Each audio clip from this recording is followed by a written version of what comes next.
po. Pumasok ka, iho. Magandang gabi ho. Ano ang iyong pakay dito? Magpapahula po sana ako kung sino yung naglagay ng bato sa bag ko. Parati po kasi akong binubuli at wala po akong friends. Sisimulan ko na ang aking orasyon.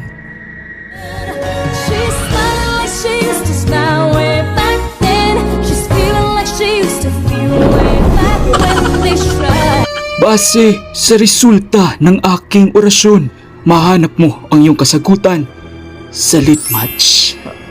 Ano po yung lit match? Marami kang friends na makikilala dito. Tapos, meron ka pang maraming makakausap at makakachat. At makaka-receive ka pa ng mga diamonds while nagla-live ka. Kaya kung ako sa'yo, try mo na mag-lit match. Magkano po yung ibabayad ko po? 3,500 lahat. Ho? Ang mahal naman ho. Magpasalamat ka pa nga binigyan kita ng discount kasi naka-promo ako ngayon.